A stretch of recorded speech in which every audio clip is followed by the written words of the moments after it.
A dívida nacional é uma ilusão perigosa. Mensagem para todos os portugueses, por Rui Alexandre, terça-feira, 29 de março de 2022. Diz-se muito que a democracia é o pior dos sistemas, com exceção de todos os outros. Porém, também não significa que tenha sido nisto que a população votou. As repúblicas tornam-se a pior forma de governo quando se tornam indistinguíveis daquilo que se pretendia evitar. Uma forma de governo mais ou menos autocrático. Parafraseando Benjamin Franklin, um povo disposto a trocar a sua liberdade por segurança temporária merece nenhuma delas e acabará perdendo ambas. E só homens e mulheres virtuosos são capazes da liberdade.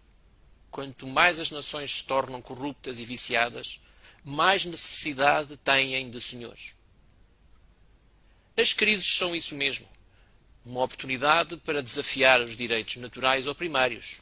A vida, a liberdade, a propriedade e a busca pela felicidade.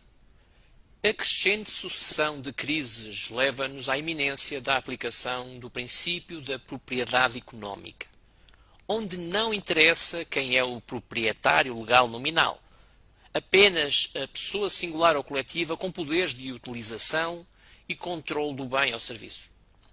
É uma maneira de expropriar na secretaria exatamente o mesmo que foi feito há décadas com os certificados de nascimento de todos nós. É uma falácia perfeita de apropriação ilegal e ilegítima que elimina a busca da causa contratual e logo elimina a verdade contratual. Segundo Arlindo Manuel Caldeira, o autor do livro Escravos em Portugal, Portugal foi pioneiro na abolição da escravatura com o decreto publicado em 1761 pelo Marquês de Pombal, onde foi proibida a constituição de novos escravos. Em 1763, a lei do ventre livre determinava como livres todos os escravos cuja bisavó já era escrava. Ainda assim, a última escrava portuguesa do Império morreu em Lisboa, na década de 1930. Nos territórios sob administração portuguesa, a escravatura só foi oficialmente proibida em 1869. Porém, o século XX trouxe uma modificação da condição de servidão e do conceito de trabalho forçado. Direitos naturais transformaram-se cada vez mais em direitos sociais ou fundamentais, na forma de privilégios e promessas. A percepção de segurança criou uma população distraída com as aparências de direitos adquiridos. Estamos agora com um Parlamento de maioria absoluta do Partido Socialista, votado por cidadãos que pouco saberão o que é o socialismo. Podia ter ganho outro partido qualquer. Aquilo em que a população votou foi na manutenção dos direitos adquiridos e das promessas. Hoje começa a 15ª legislatura. Os ecos de alterações à Constituição da República deviam lançar o alarme na população. Após 2 anos de desmandos e desrespeito, devia ser óbvio que algo nos invadiu e não me refiro à pandemia. Até 2024 está prevista a rendição da Constituição da República Portuguesa à Constituição da Organização Mundial de Saúde, OMS, que nos seus artigos 20º, 21º e 22º vem normalizar uma ditadura sanitária e uma cultura de emergências. O alvo são os direitos naturais e o que resta da soberania de Portugal. A estandardização do Regulamento Sanitário Internacional, que estabelece normas e regula comportamentos, será uma forma de governo mundial. Esta estandardização será um atentado à vida, através da subversão de protocolos médicos e do subvertido Código Alimentar. Um atentado à liberdade com várias formas de confinamento e empobrecimento. Um atentado à propriedade privada, com a aplicação do princípio da propriedade económica e, por consequência, um atentado à busca da felicidade, que por agora se prevê ministrada à distância e sob controle de algoritmos e frequências. A lei das pessoas, do corpo humano e dos seus produtos tendem a tornar-se objetos comerciais, dentro de conceitos de bioética sem ética, nem respeito pelo corpo humano.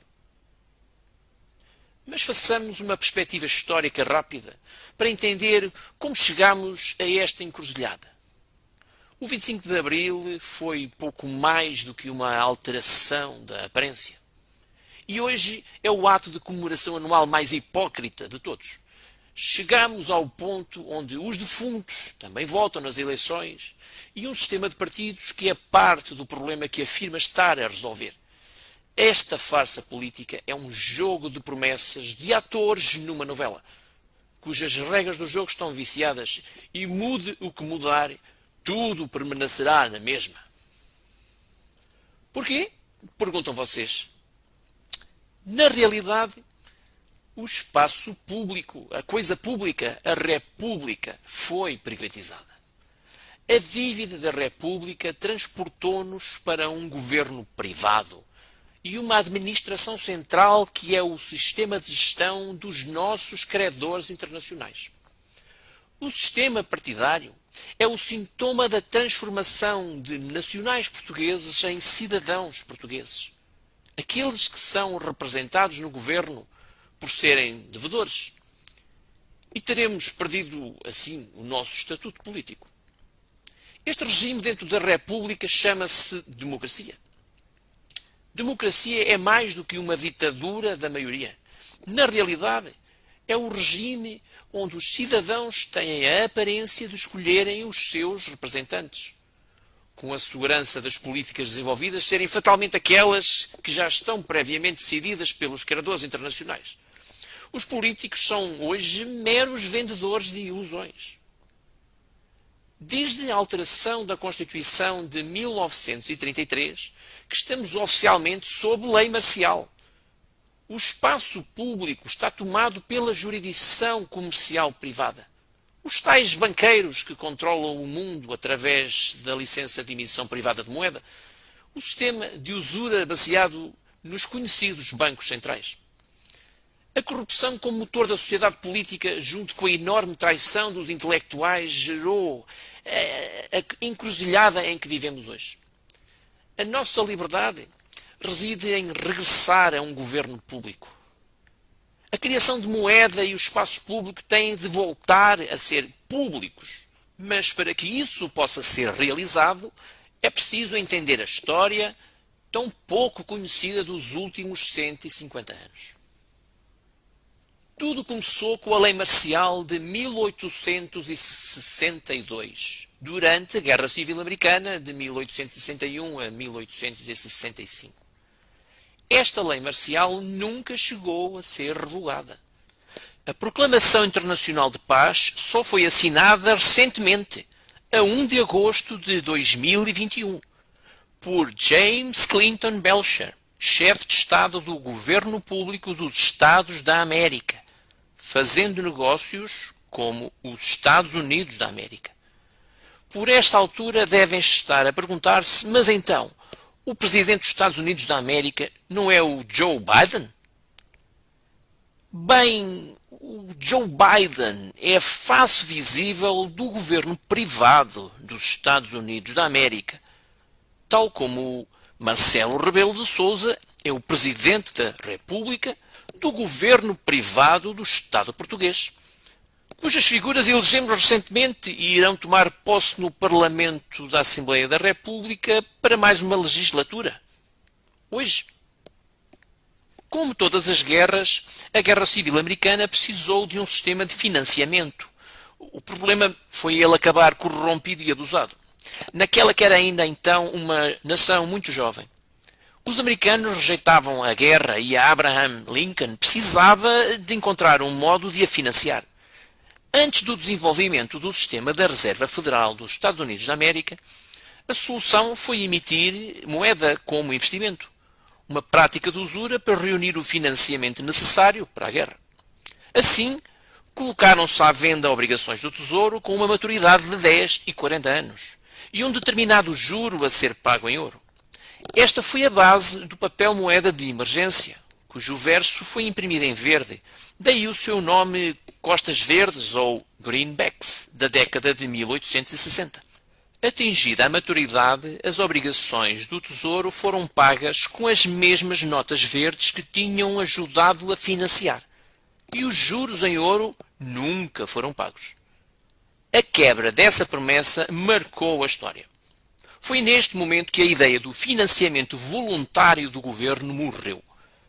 Com base na mesma ideia, começou o negócio das obrigações do trabalho, labor bonds. Em lugar das pessoas comprarem a obrigação, financiando assim o governo, instituíram o recrutamento obrigatório do trabalho, chamando-lhe o formulário 1040, referindo-se aos anos de maturidade, com o qual as pessoas compravam obrigações do Tesouro, que na verdade eram um documento informal de uma dívida perante a Reserva Federal. E diferem da nota promissória por não serem negociáveis nem definirem os termos de reembolso. O valor da emissão de papel-moeda da Reserva Federal era e é ilegal, por assentar no saque e na escravização da população. O papel-moeda da Reserva Federal é uma moeda especulativa. São notas promissórias especulativas. O legítimo dólar americano é prata. Ao nível internacional, entre Estados e nações, as dívidas saldam-se em ouro e ou prata, porém também em bens, produtos e matérias-primas. O papel-moeda da Reserva Federal é uma moeda doméstica do território britânico dos Estados Unidos, suportada por saque e o valor do trabalho escravo. Referido também genericamente como dinheiro de sangue, ao cobrir isso um conjunto paralelo de atividades ilícitas e ilegais muito mais vasto. Agora que estamos diante da queda iminente do sistema económico-financeiro baseado precisamente no dólar da Reserva Federal, podemos finalmente entender que, além de ser uma moeda britânica, está assente no trabalho das populações e nas promessas do contrato social. Da mesma forma que no início, os juros das obrigações de tesouro não foram pagos em ouro. Também agora e novamente as promessas de beneficiários e pensões estão destinadas a falhar. Compreendem a lógica da necessidade de eliminar os beneficiários e transhumanizar os sobreviventes e marcar desde já todos os nascimentos com nanotecnologia? Estamos diante da maior fraude da história, junto com o maior crime jamais perpetrado. Mas regressemos à nossa perspectiva histórica. A nota de Reserva Federal era uma moeda doméstica. Então qual o sentido de estar a ser usada nos mercados internacionais? A nota de Reserva Federal foi emitida assente no património dos cidadãos dos Estados Unidos, militares e seus dependentes, e na condição de servidão contratada. Os escravos negros das plantações do Sul, supostamente libertados pela Guerra Civil, foram, na realidade, apreendidos como gado humano, transformados em cidadãos dos Estados Unidos, sob a 14ª emenda, e desde o início taxados pelo seu trabalho como rendimento federal, em nome do governo territorial britânico. E assim, na realidade, novamente escravizados, agora na qualidade de servidores públicos. E se por um lado a escravatura privada foi abolida, e um homem não pode ser dono de outro homem, a escravatura pública continuou a ser permitida e os seus números aumentados. Até ao ponto em que o governo teve de criar o argumento da servidão voluntária, alegando a existência de um acordo consensual. Isto foi admitido pelo secretário do Tesouro Jacob Joseph Lew em abril de 2014, numa entrevista que deu ao jornal USA Today. Foi assim que morreu a gênese organizativa de um governo público e legítimo, o grande projeto de liberdade da nova nação no continente norte-americano. Este modelo foi exportado para todo o mundo e é sobre ele que todos os países funcionam. Os países foram incorporados na empresa corrupta que é o império da grande empresa da coroa britânica. Porém, O rei da Inglaterra foi sempre um rei sem terra, pois o seu papel era apenas de supervisor das terras concedidas pelo papado. Essa foi outra razão para a coroa inglesa se tornar um império marítimo. Uma jurisdição hostil, de guerra, pirataria, mentira e corrupção. Diz-se satânico ao prosperar com a inversão da realidade. Agora podem entender porque começaram a desaparecer as monarquias após a Revolução Francesa e Americana, fosse através de assassinatos ou guerras. As monarquias que sobraram existem por estarem ligadas de algum modo ao negócio da coroa britânica. E também se dispensam posteriores explicações do porquê de Henry Kissinger, Colin Powell, George Bush pai terem recebido o título de cavaleiros pela coroa britânica, o prémio por traição aos americanos. Vejamos agora como ocorreu a expansão desta fraude pelo mundo através das duas grandes guerras mundiais. Foi decretada a lei marcial em 1862 durante a Guerra Civil Americana. Em 1863, o Código de Liber estabeleceu a relação entre os civis e os militares. Em 1867, a Lei de Reconstrução Militar organizou os Estados americanos em distritos militares e começou com os Estados do Sul da América que perderam a Guerra Civil. Em 1899, teve lugar a primeira Convenção de Haia, onde se definiram regras para a guerra na terra sob jurisdição marítima. E definiu-se a natureza do beligerante como a população que toma armas contra a força invasora. Em 1907 teve lugar a segunda Convenção de Haia, que levou à criação de tratados multilaterais sobre conduta de guerra, desarmamento, lei de guerra e crimes de guerra, bem como as condições de estabelecimento de jurisdição marítima sobre territórios em terra. O Código Liber foi adotado como global e tornado lei internacional. Estes foram os preparativos para a Primeira Guerra Mundial. Em Portugal, em 1908, dá-se o regicídio e o fim da monarquia. Em 1910, implanta-se a República em Portugal, a gênese de um governo legal de ocupação estrangeira. Em 1911, dá-se a Revolução Chinesa e em 1917, a Revolução Russa.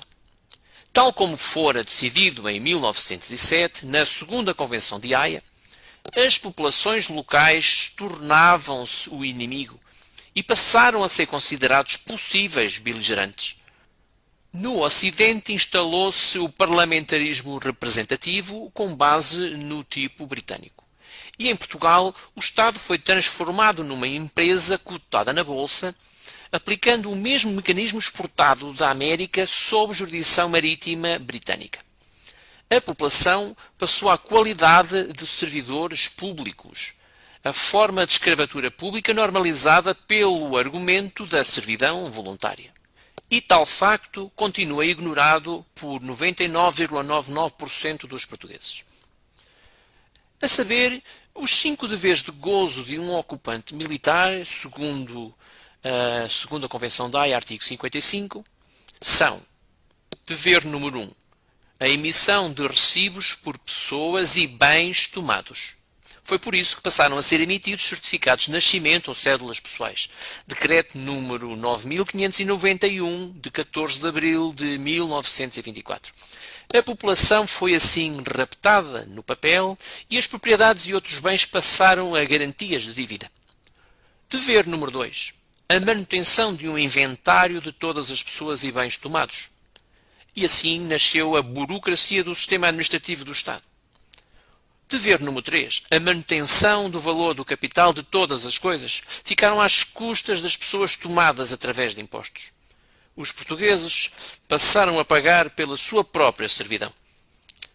Dever número 4. A multiplicação de taxas, licenças e impostos, a dívida nacional e os seus juros usurários. Tudo estava proibido sob lei marcial, por isso, para tudo era preciso uma licença. Dever número 5. Reformar a propriedade após o fim do usufruto.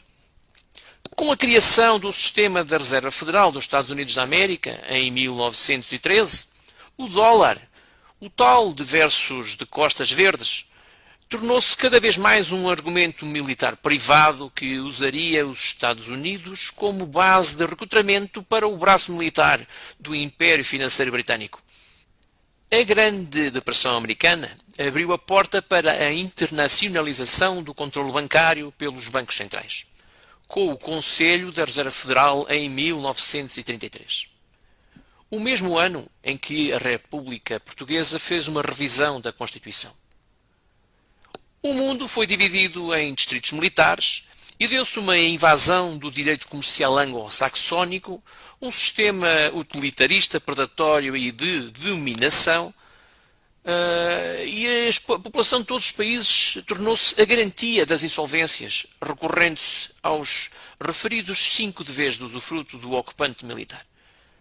O governo do mundo foi privatizado e sobre o mastro de todas as bandeiras nacionais foi colocada uma lança mais ou menos estilizada para simbolizar a condição de ocupação de cada país.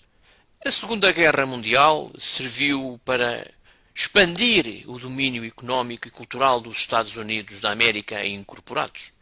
A alta finança expandiu o seu domínio do sistema de bancos centrais e as instituições internacionais como o FMI, o ONU, o Banco Mundial. O campo de batalha estendeu-se a todo o planeta. Em todos os sentidos do termo. O território e a população tornaram-se o laboratório, o recurso e o adversário. O cidadão foi reduzido à condição de beligerante. Toda a resistência local considerada terrorismo doméstico. A ocupação financeira ou militar invisível. Enganados pelas chefias, as forças de segurança e os militares juram bandeira à bandeira do inimigo. Os países e as suas forças vivas foram silenciados através da imposição de uma dívida nacional. O sistema partidário, a administração central e o sistema judicial ficaram sob estreita influência de sociedades secretas para a manutenção do segredo e a seleção do pessoal-chave. As ordens profissionais são um registro de acreditação britânico, a licença para o exercício das referidas profissões, assim assegurando o controle e fidelidade em setores-chave na sociedade. O sistema partidário e sindicatos asseguraram a ilusão de representação direta e a dialética necessária. Nos tribunais, o cidadão é sempre acusado com base na mera presunção, cujo objetivo é obter o máximo de taxação e repressão. A dívida nacional. Enquanto o governo privado do mundo mantém um estado de exceção com o medo da pandemia, tentando gerar uma terceira guerra mundial para esconder o colapso do sistema do dólar da Reserva Federal, o legítimo governo público americano lança a Declaração Internacional e Pública de Posse por Direito, assinada pelo mesmo James Clinton Belcher, chefe de Estado para os Estados Unidos da América, e Ana Maria Reitzinger, a fiduciária para os Estados Unidos da América, datado de 23 de março do ano de 2022. Aqui se declara a falência e dissolução da empresa Estados Unidos da América incorporada pelo governo privado territorial britânico, por detrás do dólar da Reserva Federal, reclamando todos os direitos, interesses, bens e títulos físicos, reivindicações e posses dos Estados Unidos incorporados e as suas franquias e derivados e todos os direitos semelhantes, interesses, bens e títulos físicos, créditos e posses incorporadas e as suas franquias e derivados, ambos insolventes incorporados e devedores estrangeiros, para devolverem à propriedade e posse dos Estados Unidos, do Governo Nacional Americano, dos Estados Unidos da América, da Federação de Estados Não Incorporados, que são os credores prioritários destas empresas nas suas respectivas jurisdições. O nosso Governo e o Parlamento legais tomam posse hoje, dia 29 de março de 2022. Representam o Governo privado britânico, que acaba de ser declarado falido pelo Governo Público dos Estados Unidos da América. A suposta dívida nacional regressa aos seus criadores na hora em que os portugueses criarem o seu governo público legítimo, à imagem do que os Estados americanos fizeram, para cancelar a dívida e a continuação da atividade fraudulenta e criminosa. Exige-se organização e ação dos portugueses para restaurar o nosso poder sobre o nosso país, assente na nossa nacionalidade em lugar da nossa cidadania. De outro modo, o sistema não pode ser reiniciado. Se nada fizermos, continuando com a nossa cidadania, a tal servidão voluntária, seremos entregues como gado pelo governo legal que toma posse hoje. Entregues à Constituição da Organização Mundial de Saúde, OMS, a entrar em vigor em 2024. As alterações previstas à nossa Carta Constitucional tencionam corrompê-la de vez. A Organização das Nações Unidas, ONU, e a OMS são organizações supranacionais que representam e centralizam o poder do governo mundial privado britânico. Tudo isto são empresas utilitaristas e predatórias, cujo objetivo é a dominação. Estes 2 anos de pandemia foram uma amostra envergonhada do futuro tirânico e desumano que nos espera. A escolha é entre liberdade ou a fusão do nosso corpo com tecnologia, pela qual seremos controlados remotamente por inteligência artificial. A escolha é Deus ou a besta. Isto é um evento espiritual. O ocupante e as suas instituições estão falidas por terem agido em fraude. Os portugueses serão os seus credores prioritários e não as suas garantias. Não existe qualquer dívida nacional nem juros. A partir do momento em que se constitua um governo público e legítimo e se constitua um banco público e legítimo, onde voltaremos a poder emitir moeda pública. A União Europeia constituiu apenas mais um ato nulo do governo privado ou legal de Portugal. O nosso crédito já foi reivindicado pela Ana Maria Reitzinger, a fiduciária para os Estados Unidos da América. Cabe à nação portuguesa organizar-se de modo a aceder ao crédito. Esqueçam os órgãos mediáticos de desinformação em massa. Ana Maria Reitzinger, fiduciária para os Estados Unidos da América, já reivindicou para o mundo a integridade das 4 contas patrimoniais do mundo, a saber, a conta egípcia, grega e ibérica, a americana, a asiática e a russo-prussiana ou euroasiática, que está calculada em qualquer coisa como 10 bilhões de toneladas métricas de ouro. O conteúdo da conta prussiana foi depositado no Banco de Inglaterra antes do início da Primeira Guerra Mundial. Para que os Rothschilds reivindicassem este ouro por abandono, semearam a suposta revolta popular na Rússia com mercenários estrangeiros que mataram o czar. Isto foi o que aconteceu e ficou na história como a Revolução Russa de 1917. Os Rothschilds já estavam no negócio dos despojos de guerra, através das suas equipas de extratores de dentes, de outros materiais valiosos, móveis dos defuntos. Tal como Hitler fez nos campos de concentração nazis. Em momento algum poderemos crer que estas poucas grandes famílias de banqueiros hesitarão em perpetrar as condições de um genocídio mundial para o derradeiro golpe. A posse absoluta do património do mundo inclui os seres vivos. Estas pilhas de património herdado são capazes de suprir a totalidade das necessidades das populações da Terra. À corrente data, a Ana Maria Reitzinger já reivindicou o património da conta americana, da conta egípcio-greco-ibérica e uma boa parte da conta asiática, ou seja, cerca de 80% do património mundial está sob o seu controle, em valor excedendo os 80 bilhões de toneladas métricas de ouro. Tudo isto faz parte do contrato fiduciário natural, ligado ao nosso ciclo de vida, ao nosso ser físico, ao modo como vivemos e quem somos. As crianças são os beneficiários, os adultos os administradores e os idosos os doadores. Isto inclui não apenas a nossa liberdade, mas também os sonhos e esperanças, construções e invenções para o cumprimento da nossa missão natural de cuidadores sobre o planeta Terra. É hora de pôr um fim à idolatria do dinheiro e à engenharia da crise e ambiente de escassez. Estão preparados para este desafio?